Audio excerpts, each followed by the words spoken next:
बरादरान मिल्लत इस्लामी अस्सलामु अलैकुम व रहमतुल्लाहि व बरकातुहू।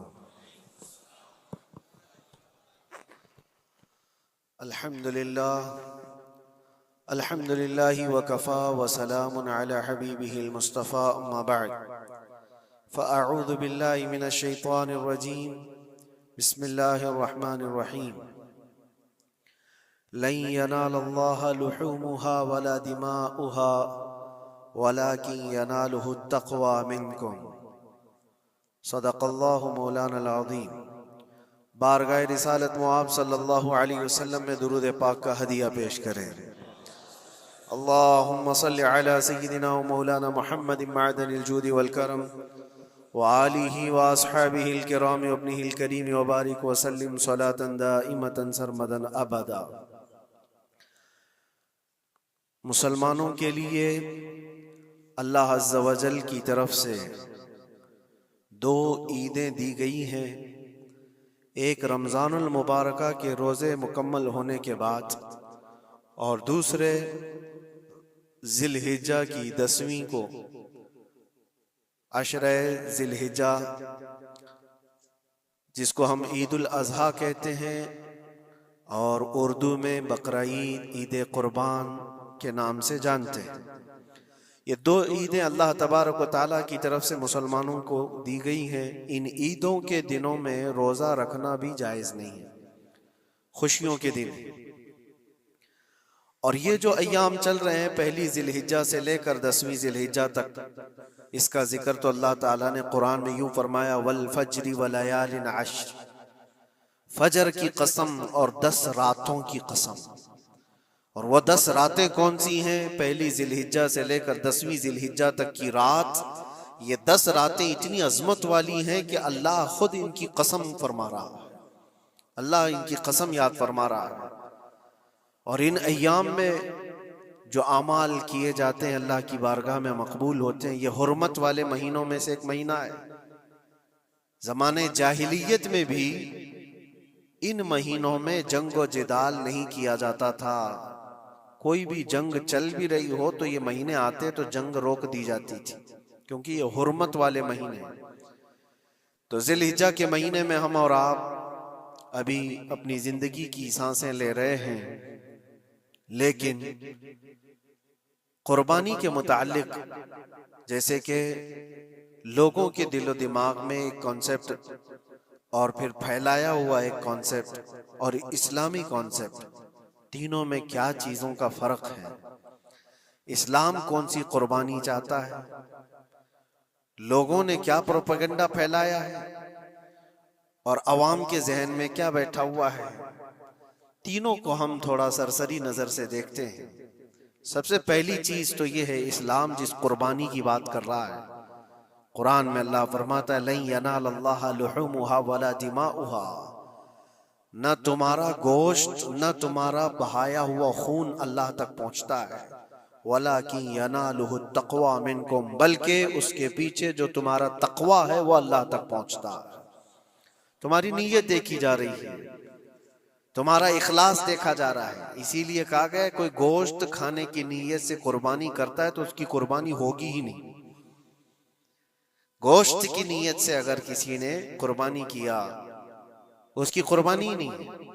या फिर अगर ज़बह करने के बाद बेचने की नीयत किया गोश्त में से कुछ हिस्सा, वो तिजारत की नीयत किया हुआ है, तब भी उसकी कुर्बानी नहीं है।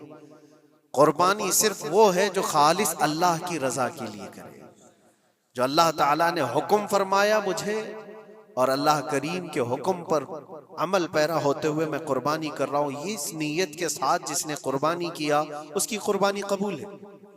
ये इस्लाम चाहता है आपकी कुर्बानी। और लोगों के दिलो दिमाग में जो अक्सर बैठा हुआ है वो ये है कि मौसम आ रहा है, सब कर रहे हैं तो हमको भी करना चाहिए। और कुछ लोग फैशन के तौर पर, कुछ लोग बच्चों की जिद पर कुर्बानी कर गए। ये लोगों के ज़हन दिमाग में बैठा हुआ है। नहीं मेरे अजीजों, जो मालिक निसाब है उस पर कुर्बानी वाजिब है। यहाँ तक कि अल्लाह के नबी सल्लल्लाहु अलैहि वसल्लम ने इरशाद फरमाया, इस्तिताअत होने के बाद, मालिक निसाब होने के बाद जिसने कुर्बानी नहीं किया, हुजूर फरमाते वो हमारी ईदगाह के करीब भी ना आए। हुजूर अकरम सल्लल्लाहु अलैहि वसल्लम फरमाते हैं हमारी ईदगाह के करीब ना आए। उसके लिए दुनिया में ये वईद है तो आखिरत में उसका अजाब और है। तीसरी चीज जो प्रोपेगेंडा क्या फैला हुआ है कुर्बानी को लेकर, एक बहुत बड़ा प्रोपेगेंडा है। इस्लाम के खिलाफ कुछ भी बात फैलाने के लिए लोगों को सिर्फ एक छोटी सी सुई चाहिए कि उनका एक फैलाया हुआ ये प्रोपेगेंडा कि लाखों हजारों एनिमल्स इसमें काट दिए जाते हैं, ज़बह कर दिए जाते हैं, खून बहाया जाता है, इसका हासिल क्या होता है? जीवित चीजों को मार दिया जाता है। मेरे अजीजों, लोग ये बातें तो सिर्फ और सिर्फ इस्लाम के खिलाफ करने के लिए फैलाते हैं, जबकि मैं आपको बताऊं दुनिया के तकरीबन मज़ाहिब में कुर्बानी का कॉन्सेप्ट मौजूद है। अक्सर दीनों में वो अलग अलग अंदाज है, कहीं बलि चढ़ाना हो गया है, कहीं देवता को कुछ पेश करना हो गया है। कुर्बानी का कई जगहों पर ये कॉन्सेप्ट मौजूद है, लेकिन कोई अपने गरेबान में झांकता थोड़ी ना, दूसरे के घर में झांकने की आदत ज्यादा होती है। इस्लाम की कुर्बानी लोगों को नजर आती है कि मुसलमान जितना प्रैक्टिकल है अपने दीन पर, दुनिया में कोई भी अपने दीन पर इतना प्रैक्टिकल नहीं है। कोई भी अपने दीन पर इस तरह पाबंदी से अमल करने वाला मिलता नहीं। जलन इसी बात की तो है कि कोई पोस्टर नहीं लगाते, कोई ऐलान नहीं करते और जुमा में पूरी सफे इनकी भरी नजर आती। कौन तुम्हें प्रचार करके जुमा में बुलाता है? वो खालिक कायनात की तरफ से तुम्हारा जो लगाव है, वो जो तुम्हें खींच कर घरों से मस्जिदों में लाता है।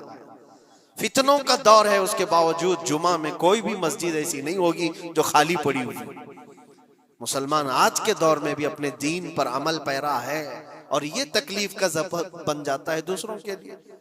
इसी तरह कुर्बानी के अय्याम आते हैं तो कुछ मॉडर्न ख्यालात वालों को ला करके हमारे दरमियान पेश किया जाता है। वो ऐसी मीठी मीठी बातों के जरिए से तुम्हें लुभाने की कोशिश करें। इतने पैसे खर्चा करने के, 40,000 का 50,000 का बकरा लेने से बेहतर है किसी गरीब को मदद कर दिया जाए, किसी का घर बना दिया जाए, किसी का राशन पहुंचा दिया जाए। मियाँ वो साल भर हम करते हैं अल्हम्दुलिल्लाह, कुर्बानी के दिनों में ही क्यों? अल्लाह के नबी सल्लल्लाहु तआला अलैहि वसल्लम की हदीस सुनो। हुजूर पाक सल्लल्लाहु तआला अलैहि वसल्लम फरमाते हैं कुर्बानी के दिन यानी जिलहिज्जा की 10, 11 और 12 ये 3 दिनों के अंदर हुजूर फरमाते हैं कोई अमल दुनिया में कुर्बानी से ज्यादा अहमियत अल्लाह के नजदीक नहीं रखता। कोई अमल अल्लाह को इससे ज्यादा प्यारा नहीं है कुर्बानी।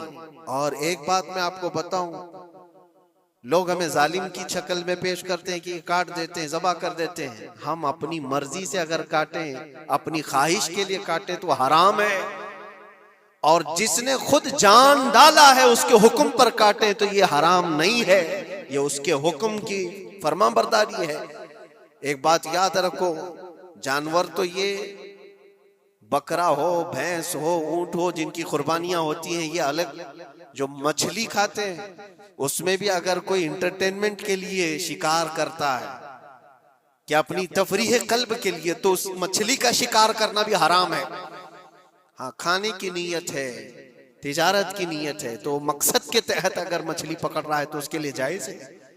इस्लाम यूं ही किसी चीज की जान लेना और खून बहाने का हुक्म नहीं देता। अल्लाह तबारक व तआला का हुक्म है और उसने कायनात को जिस अंदाज से बनाया है, इन जानवरों को अल्लाह ताला ने हमारे खाने के लिए बनाया है, जिसकी वजह से ये कुर्बान किए जाते हैं। और अगर मैं कहता हूं सारे जानवरों की कुर्बानी बंद करके देख लो, फिर जानवर ही रहेंगे, तुम्हारा रहना मुश्किल हो जाएगा। इस्लाम की ये कुर्बानियां तो साल में एक मर्तबा होती है ना, जो एक दिन की जाती है, 10वीं जिलहिज्जा से 12वीं को। अगर नौजवानों में एक दावत देता हूं, जाओ, आज तो AI का जमाना है, कुछ भी पूछो तो ला करके तुम्हारे सामने रख देगा सारा डेटा। जरा ये भी डेटा निकाल करके देख लो कि साल भर में KFC में कितनी चिकन ज़बह होते हैं, पूरी दुनिया भर में पर डे। मैकडोनल्ड सिर्फ चिकन ही नहीं बेचता, गाय का गोश्त भी बेचता है पूरी दुनिया भर में, जिसको यहाँ पर भी बहुत सीने से लगा करके रखे गए हैं। पूरी दुनिया भर में उनका इस्तेकबाल है, क्योंकि अमेरिकन कंपनियां हैं, बाप दादा की कंपनियां हैं, इनको कोई आंख नहीं दिखा सकता। और इंटरनेट के डेटा के हिसाब से पर डे 68,000 गाय तो मैकडोनल्ड ज़बह करता है। पर डे की बात कर रहा हूं, साल भर की नहीं।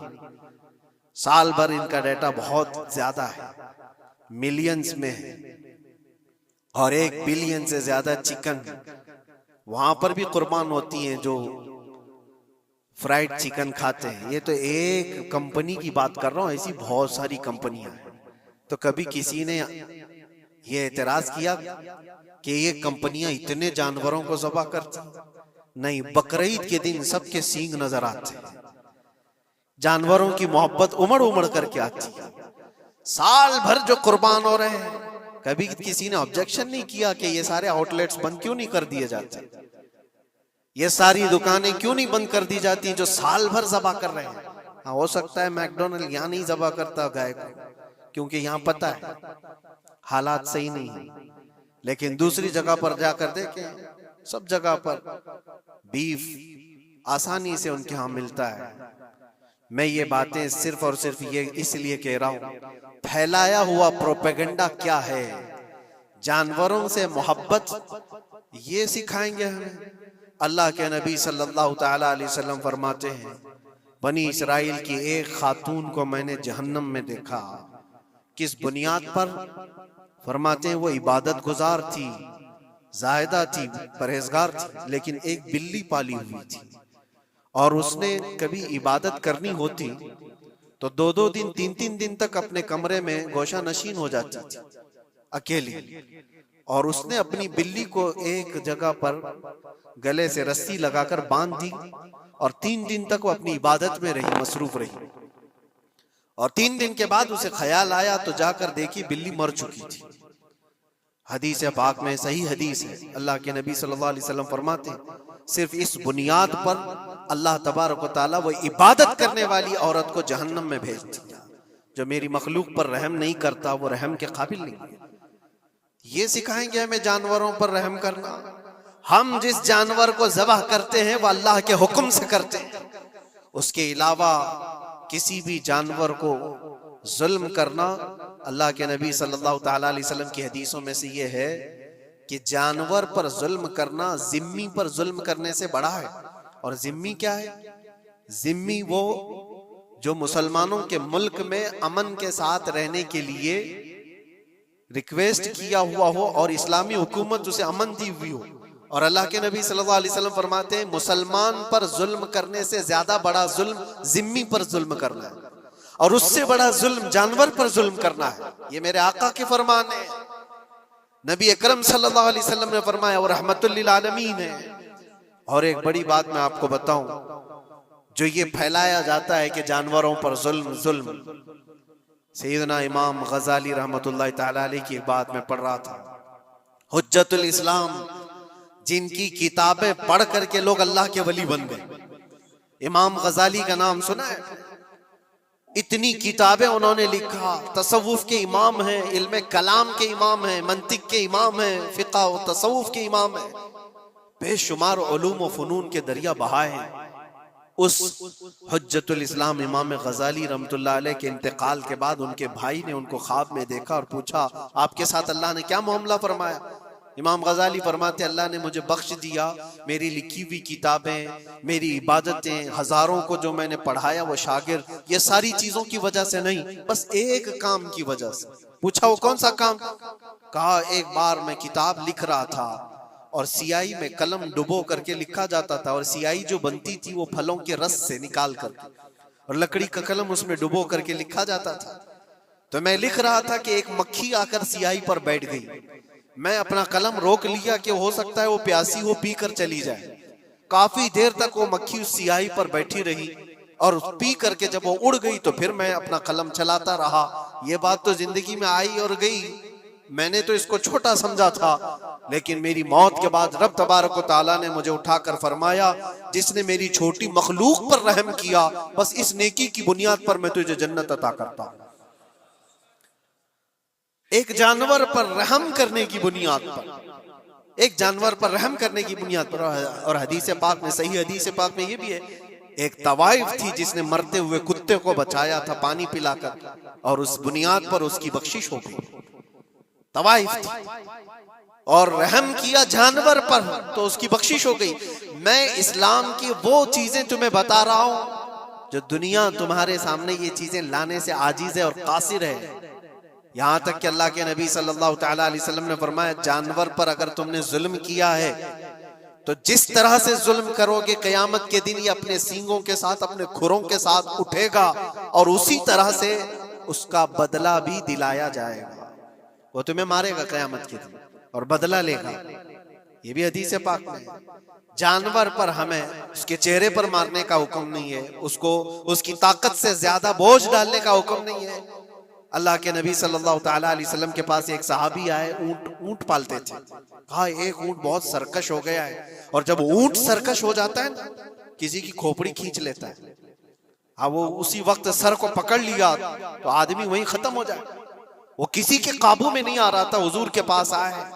रसूल पाक सल्लल्लाहु अलैहि वसल्लम ने फरमाया, चलो मैं चलता हूँ, देखता हूँ। सहाबा कहते हैं, हुजूर जब चलने लगे तो हमें खौफ हुआ, डर हुआ कि ये ऊंट बिदक गया है, सरकश है, कहीं कुछ नुकसान ना पहुंचा है। और तन्हा मेरे मुस्तफा सल्लल्लाहु अलैहि वसल्लम आगे बढ़ते चले गए। सहाबा कहते हैं, हमें डर लग रहा था, लेकिन मेरे अजीजों वो रहमतुल लिल आलमीन है, सबकी रहमत बनकर आए। नबी पाक सल्लल्लाहु तआला अलैहि वसल्लम जब करीब गए तो ऊंट कोई सरकशी नहीं किया, कुछ नहीं। हुजूर पाक सल्लल्लाहु तआला अलैहि वसल्लम के चेहरे के पास अपना मुंह करता है और अपनी जुबान को चपड़ चपड़ चपड़ करते हुए अपनी जुबान हिला रहा है, और हुजूर पाक सल्लल्लाहु तआला अलैहि वसल्लम ऐसे सुनते जा रहे हैं जैसे किसी दानिश्वर की बात सुन रहे हैं। फिर नबी पाक सल्लल्लाहु अलैहि वसल्लम ऊंट के मालिक की तरफ मुतवज्जे हुए और कहा, यह ऊंट तेरी शिकायत कर रहा है, ये ऊंट तेरी शिकायत कर रहा है। ये सरकश इसलिए हुआ कि तू इसकी ताकत से ज्यादा बोझ इस पर डालता है और खाना इसको कम दिया करता है। क्या ये बात सही है? वो जो बद्दू थे, जो ऊंट के मालिक थे, उन्होंने चेहरा झुका लिया और कहा, वादा करता हूं हुजूर पाक सल्लल्लाहु अलैहि वसल्लम से कि उससे ज्यादा, उसकी ताकत से ज्यादा बोझ नहीं डालूंगा और उसका चारा, उसके खाने का इंतजाम रोजाना किया करूंगा। नबी पाक सल्लल्लाहु अलैहि वसल्लम ने उस ऊंट की रस्सी पकड़ी और मालिक को दे दिया। फिर वो ऊंट उसी तरह ताबेदार होकर निकल पड़ा। ये इस्लाम में मेरे आका सल्लल्लाहु तआला अलैहि वसल्लम का अदल तो देखो, उनकी ताकत से ज्यादा का बोझ डालने का हुक्म नहीं है। और दुनिया ये प्रोपेगेंडा फैलाई हुई है कि यहाँ जानवरों को काटा जाता है। जो ज़िबाह करने का हुक्म है वो अल्लाह के हुक्म से है। मेरे रब तबारक व तआला ने खुद जान डाली, हमारी जान का भी वही मालिक है, जानवरों के जान का भी वही मालिक है। अगर अल्लाह का हुक्म ना होता तो हमें चूंटी मारने की भी इजाजत नहीं, अल्लाह का हुक्म ना होता तो हमें किसी को भी कुर्बानी करने की इजाजत नहीं होती। ये रब तबारक व तआला का हुक्म है, तो जाहिर सी बात है हम अल्लाह के बंदे हैं। रब तबारक व तआला जानवरों की कुर्बानी का हुक्म दिया, इसलिए हर साल बकरीद में मुसलमान कुर्बानी करते हैं। अगर अल्लाह चाहे तो अपने बेटों की कुर्बानी का भी हुक्म दे दे, और दिया है रब तआला ने, और वो भी करके दिखाया सैयदना इब्राहीम अलैहिस्सलाम। अल्लाह तबारक व तआला अगर हुक्म दे तो क्या तुम ऐसे मुसलमान नहीं हो? मुसलमान का मतलब होता है सर झुकाने वाला अल्लाह के हुक्म के आगे। ये नहीं पूछेगा कि क्यों है और कैसे है। मुस्लिम कहते हैं अपना सर झुका दिया अल्लाह की बारगाह में, उसके हुक्म के आगे। अल्लाह तबारक व तआला हमारी जानों का मालिक है। अगर वो चाहता तो हमारी कुर्बानी का हुक्म देता, हमारे औलाद का, लेकिन रब तबारक व तआला ने ये सुन्नत इब्राहीमी पर पूरी दुनिया को सवाब देने के लिए जानवरों की कुर्बानी का हुक्म अता फरमाया। मेरे आका सल्लल्लाहु तआला अलैहि वसल्लम के पास एक सहाबी हज़रत ज़ैद बिन अरक़म आए और पूछा, ये कुर्बानी क्या है मेरे आका? हुजूर अकरम सल्लल्लाहु अलैहि वसल्लम ने फरमाया, जिस जानवर की की कुर्बानी करोगे उसके हर बाल के बदले तुम्हें अल्लाह एक नेकी अता फरमाएगा। जितने उसके जिस्म में बाल होंगे, हर बाल के बदले अल्लाह तुम्हें एक नेकी अता फरमाएगा। और हुजूर अकरम सल्लल्लाहु तआला अलैहि वसल्लम ने ये भी इरशाद फरमाया कि तुम जानवर का इंतखाब अच्छा करो, इसलिए कि कल बरोज़े क़यामत पुल सिरात पर ये तुम्हारी सवारी बनकर आएगा, जिस पर बैठकर तुम जन्नत में जा रहे होगे। और लोग ये भी पूछते हैं, हमने एक बार कुर्बानी की है तो वहां सवारी कौन सी वाली आएगी? ये भी मिलता है रिवायत में। तुमने अपनी जिंदगी में जो सबसे पहले कुर्बानी की है उस पर सवार होगे, लेकिन हर साल की कुर्बानी वाले जानवर भी सवारी बनकर तुम्हारे इर्द गिर्द आएंगे, वो सब होंगे। तुम इंतखाब करो जिस पर सवार होना चाहो। इसीलिए कुर्बानी में ऐब वाले जानवर की कुर्बानी जायज नहीं। लंगड़ा हो, लूला हो, कान कटा हुआ हो, क्यों जायज नहीं है? दुनिया तो ये समझती है कटने वाला जानवर वो होना चाहिए जो रिजेक्टेड हो, जिसको काटा जा रहा है वो दुनिया में काम के लायक ना हो, उसको काटना चाहिए। दुनिया का ये कॉन्सेप्ट है, दुनिया का तस्वुर ये है। लेकिन नहीं, अगर कोई अपने इस्तेमाल के लिए काट रहा होता तो मैं कहता हाँ रिजेक्टेड माल काट लो, लेकिन ज़बा जो हम करते हैं कुर्बानी में वो अपने लिए नहीं, वो रब्बे जुल जलाल के लिए है। इसीलिए बंदा ये देखे मैं अपने रब की हुजूर क्या पेश कर रहा हूं। तुम अगर कोई हदिया तोहफा खरीदने जाते हो अपने किसी इज्जतदार शख्स के लिए, तो इंतखाब सोच समझ करके करते हो कि जिसको मैं देने जा रहा हूं ये कितना वैल्यू वाला होना चाहिए, कितना इज्जत वाला होना चाहिए, और जो रब ताला की बारगाह में पेश कर रहे हो उसका भी आप ख्याल रखो। इसलिए लोग काम चलाने की बातें तो बहुत करते हैं। कुर्बानी के मुतालिक कुछ बातें हैं जो मुझे आज अर्ज करनी थी, इसलिए मैंने आज इस मौजू पर आपसे खिताब किया। बहुत सारे लोग तरह तरह के अफवाहें भी फैलाते हैं। ये तो उन गैर मुस्लिमों के एतराज़ात का मैंने जवाब दिया।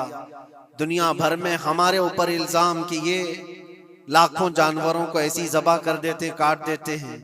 लेकिन मेरे अजीजों, यही वो दुनिया है जो एक तरफ तो जानवरों की हिमायत और मोहब्बत की बात करती है, और दूसरी तरफ इनके बड़े बड़े मल्टीनेशनल कंपनियां जानवरों को बेदरीग ज़बा करते हैं, कत्ल कर रहे हैं, और खाने में भी इस्तेमाल कर रहे हैं। और सिर्फ इतना ही नहीं, सारे जानवरों की खालें, लेदर की बैग, लेदर के जूते, लेदर के बेल्ट, लेदर की टोपियां, लेदर के जैकेट सब बना करके दुनिया पहन रही है, और कीमती चीजों में उसको शुमार किया जाता है। इनसे कोई सवाल नहीं करता कि ये सब चीजें कहां से तुम लाए, ये सब चीजें तुम कहां से लाए?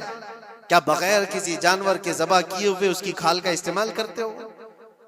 लेदर का इस्तेमाल तो सारी दुनिया बड़े फख्र से कर रही है, हत्ता कि घरों के इस्तेमाल करने वाले सोफे और कुर्सियों पर तक इस्तेमाल है, अपनी बैठने वाली गाड़ियों में कार की सीट पर तक इस्तेमाल है। तुम्हारे पहनने वाले जूते, तुम्हारे पहनने वाले बेल्ट, तुम्हारे पहनने वाले जैकेट, सब जगह तुम्हारा इस्तेमाल है। और सिर्फ मैं ये नहीं कह रहा कि दुनिया में सिर्फ मुसलमान इस्तेमाल करते, सारी दुनिया लेदर का इस्तेमाल करती है। ये लेदर कहां से आता है? तो ये दुगलापन, ये जो डबल रोल है, डबल स्टैंड, एक तरफ हिमायत की बात करना और दूसरी तरफ बेदरेग ज़बा भी करना, ये सब चीजें दुनिया को बेवकूफ बनाना और इस्लाम के खिलाफ एक प्रोपेगेंडा फैलाना। लेकिन ऐ मुसलमान, ज़हन और दिमाग में किसी ऐसे मॉडर्न कल्चर के ऐसा कोई फरेफ्ता हो, उसकी बातों में आकर तुम ये सोचो कि नहीं इतने पैसे मैं कुर्बानी के बजाय सदका कर दूं, किसी गरीब को दे दूं, नाजायज है। तुम्हारे ऊपर से कुर्बानी का वजूब खत्म नहीं होगा, वो उसी तरह से बाकी रहेगा और गुनहगार भी रहोगे। अल्लाह करीम से ज्यादा तुम रहम करने वाले नहीं हो, अल्लाह अरहमुर राहिमीन है। अल्लाह अरहमुर राहिमीन है। जब वो हुक्म अता फरमा रहा है तो क्या तुम्हारे दिल में उससे भी ज्यादा रहम है? तो कुर्बानी के दिनों में सिर्फ कुर्बानी ही होगी। अब कुछ जो चीजें ऐसी हैं फैलाई गई, देखें एक बात मैं आपको बताऊं, अल्लाह के नबी सल्लल्लाहु ताला अलैहि वसल्लम रहमतुल लिल आलमीन है, सबका मानना अकीदा है। वो रहमतुल लिल आलमीन रसूल सल्लल्लाहु अलैहि वसल्लम ने खुद अपने हाथों से कुर्बानी फरमाई, और एक दो नहीं 100 ऊंट आए थे, जिसमें से 63 ऊंटों को मेरे आका सल्लल्लाहु अलैहि वसल्लम ने नहर फरमाया। 63 ऊंटों को खुद हुजूर ने ज़बह फरमाया और उसके बाद हजरत अली मुर्तदा शेर खुदा रदी अल्लाह ताला अन्हु को दिया, बाकी के ऊंटों को तुम ज़बह करो। नबी पाक सल्लल्लाहु ताला अलैहि वसल्लम ने ये जो 100 ऊंटों को ज़बह फरमाया था ये अपने हज के मौके पर। और उसके अलावा एक हदीस पाक में ये भी है, हुजूर अकरम सल्लल्लाहु अलैहि वसल्लम ने जो 2 चित कबरे बकरे ज़बह किए थे। चित कबरे किसको कहते हैं? 2 कलर वाले, ब्लैक एंड व्हाइट जो होते हैं, अबलक उनको कहते हैं अरबी में। 2 मेंढे ज़बह फरमाए। एक नबी पाक सल्लल्लाहु ताला अलैहि वसल्लम ने अपनी जानिब से कुर्बान फरमाया और दूसरा पूरी उम्मत की तरफ से कुर्बान फरमाया। ये रसूल पाक सल्लल्लाहु ताला अलैहि वसल्लम के, इसीलिए तो मैं अर्ज करता हूँ मेरे अजीजों, हमारे इमाम ने सच कहा, जो न भूला हम गरीबों को रजा, याद उसकी अपनी आदत कीजिए। कुर्बानी साल में 1 मर्तबा हो रही है, रसूल पाक सल्लल्लाहु ताला अलैहि वसल्लम कुर्बान कर देते अपने नाम से, वो तो किया ही, लेकिन कयामत तक आने वाली अपनी उम्मत की तरफ से भी खुद अपने हाथ से कुर्बानी फरमाए। आज उम्मत ये पूछती है मेरे अजीजों, कुर्बानी के लिए 1400 साल पहले तुम्हारे रसूल ने तुम्हारी जानिब से कुर्बानी की, और अल्लाह ने जिसको इस्तिताअत दी, जिसको ताकत दी, मैं ये चाहता हूं कि तुम्हारे ऊपर जो कुर्बानी वाजिब है अपनी कुर्बानी करो, साथ में एक और कुर्बानी मेरे मुस्तफा की तरफ से करो, हुजूर अकरम सल्लल्लाहु अलैहि वसल्लम की तरफ, जबकि उनके एहसान का बदला पूरी उम्मत नहीं अदा कर सकती, लेकिन हम हदिये तशक्कुर के तौर पर अपनी तरफ से पेश कर सकते हैं। और कुछ लोगों ने ये समझ रखा है, एक बकरा लेकर के आते हैं पूरे घर वालों की तरफ से कुर्बानी, एक बकरा पूरे घर वालों की तरफ से कुर्बानी। मेरे अजीजों, बकरा एक आदमी की तरफ से ही कुर्बान होगा जो माली के निसाब है। घर में अगर 4 लोग माली के निसाब है तो चारों पर कुर्बानी है, शोहर पर भी, बीवी पर भी, बेटे पर भी, जो जो माली के निसाब है। माली के निसाब का मतलब क्या है आप जानते हैं? जिसके पास 52.5 तोला चांदी या 7.5 तोला सोना या उसके बराबर की कीमत हो, दोनों में से किसी एक के बराबर की कीमत हो। इस जमाने में आप कैलकुलेट कर लो 52.5 तोला चांदी की कीमत क्या हो सकती है। उतनी अगर तुम्हारे पास रकम है, उतनी मालियत है तुम्हारे पास, तो तुम मालिक के निसाब हो और तुम्हारे ऊपर कुर्बानी वाजिब है। कुर्बानी तुम्हारे ऊपर वाजिब है, और कुर्बानी वाजिब होने के लिए साल भर पैसे होना जरूरी नहीं, कुर्बानी के दिनों में अगर वो मालिक के निसाब हुआ तब भी उस पर वाजिब है। ज़कात का हुक्म अलग है, कुर्बानी का हुक्म अलग है। और पूरे घर की तरफ से एक बकरा कुर्बान किया तो किसी का भी नहीं हुआ। अगर 4 लोग घर में रहते थे और चारों की तरफ से एक बकरा ज़बह किया और चारों का नाम लिया गया है तो किसी के नाम से कुर्बानी नहीं हुई, क्योंकि पर्टिकुलर एक ही की तरफ से कुर्बानी हो सकती है।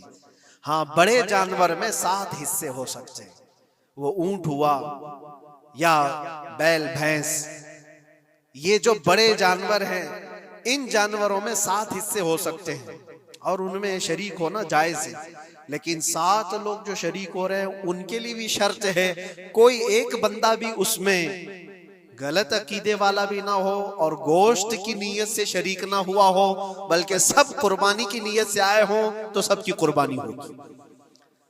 ये ख्याल भी रहे, जरूरी है। अब हालात ऐसे आ गए कि सबके लिए एक बकरा लेना अगर ताकत के भर नहीं है, इस्तिताअत नहीं है, तो वो बड़े जानवर में हिस्सा ले सकते हैं जहां पर ये कुर्बानियां हो रही हैं, शरीक हो सकते हैं। कुछ लोगों ने ये प्रोपेगेंडा भी फैलाया है हमारे दरमियान में से कि बड़े की कुर्बानियां जो होती हैं इज्तिमाई कुर्बानियां, ये जायज नहीं है, आदमी को अपनी कुर्बानी के वक्त सामने होना जरूरी है। ऐसी बातें फैलाई गई हैं। मैं आपको हदीस पाक सुनाता हूं। अल्लाह के नबी सल्लल्लाहु ताला अलैहि वसल्लम ने इरशाद फरमाया हजरत फातिमा से, कहा है फातिमा अपनी कुर्बानी के वक्त सामने रहो, कुर्बानी के खून का कतरा जमीन पर गिरने से पहले अल्लाह ताला तुम्हारे पिछले सारे गुनाह माफ फरमाएगा। हदीस पाक है, लेकिन साथ में दूसरी हदीस ये भी है, नबी पाक सल्लल्लाहु ताला अलैहि वसल्लम ने अपनी कुर्बानी का वकील हजरत अली को बनाया था कि अपनी नियाबत दे दी कि मेरी तरफ से तुम कुर्बानी करो। इस तरह से जो मुसलमान इस्तिताअत नहीं रखता खुद करने की, वो अपनी जानिब से किसी दूसरे को वकील बना सकता है। शरअन जायज है, किसी को भी वकालत दी जा सकती, नियाबत दी जा सकती है, मेरे तरफ से तुम कुर्बानी करो। जैसे कि घर में कोई औरत मालिक निसाब है, अगर ये हुक्म होता कि औरत खुद जाकर के करे तो कहां से करती? औरत किसी को वकील बना सकती है, अपने शोहर को कह दी या किसी को दे दिया पैसे कि मेरी जानिब से तुम कुर्बानी करो, ये जायज है बिल्कुल। जिन लोगों ने ये प्रोपेगेंडा फैलाया है हमारे दरमियान में कि कुर्बानियां नहीं होती, वो जाहिल लोग हैं, पढ़े लिखे लोग नहीं। शरई मसाइल को जाने बगैर इस तरह की बातें अवामुन नास में, अवामुल मुस्लिमीन में फैलाना ये गुनाह है। हाँ, इस बात को याद रखें, जो वकील है कुर्बानी का, उसके ऊपर जिम्मेदारी है कि वो जितने लोगों की कुर्बानी कर रहा है, जानवर शरीयत के मुताबिक का ले, ऐबदार जानवर की कुर्बानी ना करे। लागर हो, कमजोर हो, सींग टूटा हुआ हो, कान कटा हुआ हो, पैर कटा हुआ हो, दुम कटी हुई हो, या इतना कमजोर के चल नहीं सकता, खड़ा नहीं हो सकता, ऐसा ऐबदार जानवर ना ले। ये वकील की जिम्मेदारी है जो सबकी तरफ से कुर्बानी कर रहा है। और दूसरी चीज, ऐब किसको कहते हैं? ऐब किसको? कान में अगर सुराख है तो वो मकरू है, लेकिन कुर्बानी है उसकी। हाँ, सींग अगर बचपन उसके पैदाइशी नहीं आए थे तो जायज है उसकी कुर्बानी। आए थे और टूट गए तो उसकी मिकदार बताई गई है। 1/3 हिस्सा अगर टूटा है तो उस वक्त तक जायज, उससे ज्यादा जड़ से टूटे हुए हैं तो कुर्बानी जायज नहीं। कोई पैर पूरा कटा हुआ है, दुम पूरी कटी हुई, ये ऐब में आता है। ऐबदार जानवर की कुर्बानी जायज नहीं, ये वकील करेगा, नहीं करेगा तो वो गुनहगार है। लेकिन इसका मतलब ये नहीं होता कि इज्तिमाई कुर्बानी जायज ही नहीं, जायज ही नहीं। ऐसी बातें क्यों फैलाई जाती हैं? हदीस पाक में मिलता है कि नियाबत और दूसरे को वकालत देना जायज है। अब कुछ लोग ये भी फैलाते हैं कि कुर्बानी के जो हिस्से लिए जाते हैं, गोश्त दिया जाए तो उसकी कीमत अलग होती है, गोश्त ना लो तो उसकी कीमत अलग होती है। सब फैली हुई चीजें हैं। उसका रीजन भी पता करना चाहिए, ऐसी बगैर इल्म के बात करने से। 4000-5000 रुपये का एक हिस्सा आता है अगर शहर में कोई बड़ा जानवर ज़बा करे, क्योंकि महंगा मिलता है बैल, और बाहर जब जाकर के कोई ज़बा कर रहा है तो वही एक हिस्सा 1500 रुपये में 2000 में हो जाता है। तो कुछ लोगों को ये गलत फहमी फैलाई जाती है कि ये लोग करते ही नहीं है और ऐसे ही पैसे वसूलते हैं। ऐसा नहीं। दूर दराज कुछ इलाके ऐसे हैं, बंगाल है, उड़ीसा है, और भी कई इलाके बिहार के, जहां पर बड़े जानवर निहायत ही सस्ते दाम में मिलते हैं। बल्कि वहां पर जानवरों की कीमत सिर्फ 5000, 6000 और 10,000 के नीचे होती है, बड़े जानवरों की, जो हमने देखे हैं। वहां जाकर कुछ तंजीमें कुर्बानी करती हैं। अगर वो सही तरीके से शरीयत के मुताबिक जानवर लेकर के कर रहे हैं तो कोई हर्ज नहीं, चाहे वो 200 रुपए हिस्से में भी करता हो, कोई हर्ज नहीं। कीमत मैटर नहीं करती, जानवर मैटर करता है। कीमत चाहे जितनी भी हो रही हो। इस चीज को आज वजाहत करना जरूरी था, इसलिए मैंने आपके सामने बयान किया। गलत फहमियों में ना फैले, गलत फहमियां ना फैलाएं, खुद भी बचे। हाँ, अफजल क्या है? अफजल तो ये है कि अल्लाह ने तुम पर वाजिब किया, तुम जाओ अपने हाथ से करो, तुम जाओ, क्योंकि हदीस पाक में मिलता है कि तुम अपने हाथ से कुर्बानी करो अगर ताकत रखते हो। उसके खून का कतरा गिरने से पहले तुम्हारे पिछले सारे गुनाह अल्लाह माफ फरमाएगा। यह अफजल है। ये सारी बातें थी जो ईद कुर्बान से रिलेटेड थी। अल्लाह करीम हम सबको उसकी रजा के लिए कुर्बानी करने की तौफीक अता फरमाए। लेकिन साथ में एक बात ये भी याद रखें, जब बंदा कुर्बान कर रहा होता है तो उसके अंदर ये नीयत भी हो, जैसे सैयदना इब्राहीम अलैहिस्सलातु तस्लीम को अल्लाह ताला ने क्या फरमाया था? 4 परिंदे लो, उनको ज़बा करो, उनके सर अपने पास रखो, उनका कीमा बनाकर 4 पहाड़ों पर रखाओ और फिर उन परिंदों का नाम लेकर के बुलाओ, वो जिंदा होकर के आ जाएंगे। क्योंकि इब्राहीम अलैहिस्सलाम ने अल्लाह से पूछा था कि अल्लाह तुम मरने के बाद लोगों को जिंदा कैसे करता है, मैं देखना चाहता हूँ। तो रब ताला उनको प्रैक्टिकल दिखाना चाह रहा था कि जाओ ठीक है, ज़बा करो 4 परिंदे और उनका कीमा बना दो, सर उनके अपने पास रख लेना और उनका कीमा 4 पहाड़ों पर रख कर आओ और फिर आकर उन सरों के पास खड़े होकर उन परिंदों के नाम लेकर बुलाओ, वो आ जाएंगे। इब्राहिम अलैहिस्सलाम ने इसी किया, 4 परिंदे लिए थे। क्या क्या लिए थे आपको मैं बताऊं, एक मुर्गा था, एक कौवा था, एक कबूतर था और एक मोर था। परिंदों के नाम याद रख लें, कौवा है, मुर्गा है, कबूतर है और मोर है। चारों को ज़बह किया, उनके सर अपने पास रखे और जिस्म के सब कीमा बना दिया और 4 जगह पर मिक्स करके उनको रखा है। फिर आकर यहाँ खड़े हुए और पुकारा उन परिंदों का नाम लेकर, अल्लाह के हुक्म से आ जाओ। वो कीमा हवा में उड़ा, जिस्म बना और वैसी बगैर सर के उड़ता हुआ आया और अपने अपने सर से जुड़ करके वो जिंदा परिंदा हो गया। कुरान पाक में ये है मौजूद। 3 पारे में रब तबारक व तआला ने फरमाया, वइज़ क़ाल इब्राहीम रब्बी अरिनी कैफ़ तुह्यिल मौता क़ाल अवलम तुअमिन क़ाल बला क़ाल वलाकिन लियत्मइन्न क़ल्बी क़ाल फ़ख़ुज़ अर्बअतम मिनत-तैर फ़सुरहुन्न इलैका थुम्मा इजअल अला कुल्लि जबलिन मिनहुन्न जुज़अन थुम्मा उदउहुन्न यअतीनका सअया वअलम अन्नल्लाह अज़ीज़ुन हकीम। ये अल्लाह तबारक व तआला ने पूरा कुरान में फरमाया कि इब्राहिम अलैहिस्सलाम ने ये जो किया। अब सुनिए, सबअ सनाबिल शरीफ में मीर अब्दुल वाहिद बिलगरामी रहमतुल्लाह अलैह लिखते हैं कि 4 परिंदों का जो इंतखाब हुआ था ना, 4 परिंदे जो चुने गए थे, कौन से थे? कौवा, मुर्गा, कबूतर, मोर। असल में जो है इनकी हर एक की एक एक खासियत है। कौवा लालची बहुत होता है, कौवा लालची बहुत होता है। मुर्गा, उसके अंदर शहवत बहुत ज्यादा है, औरत की ख्वाहिश। मुर्गे के अंदर ख्वाहिश शहवत ज्यादा होती है और कबूतर के अंदर दोस्ती करने की आदत ज्यादा होती है, जल्दी दोस्ती करता है। और मोर के अंदर दिखावे की आदत ज्यादा होती है, अपनी खूबसूरती का इजहार बार बार करता है। तो ये 4 चीजें उनके अंदर है, ये 4 परिंदों के अंदर। सूफिया इकराम फरमाते हैं, दर हकीकत आपको हुक्म था इन जानवरों को ज़बा का नहीं था। कौवे की लालच को ज़बा करो, मुर्गे की शहवत को ज़बा करो और बिना वजह के कबूतर की जो दोस्ती है हर आयरे गैरे से, इस दोस्ती के को खता करो और मोर के दिखावे की आदत को ज़बा करो। ये 4 बुरी आदतों को ज़बा करो तो अल्लाह की कुदरत के मुशाहिदे देखने मिलेंगे।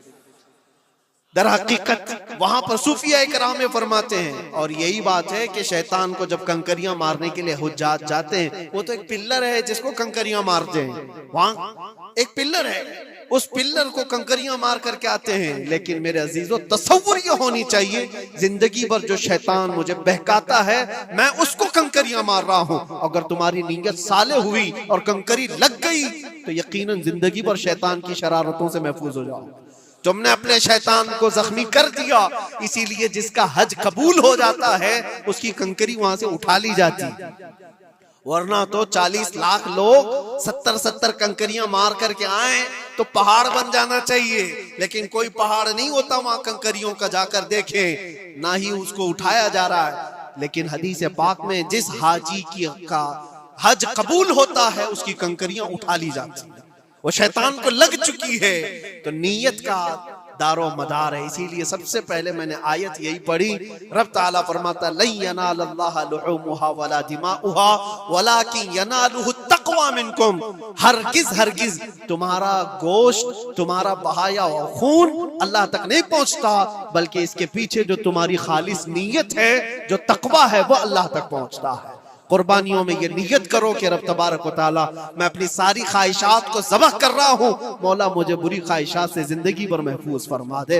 व आखिरु दावाना अनिल हम्दुलिल्लाहि रब्बिल आलमीन। अस्सलामु अलैकुम।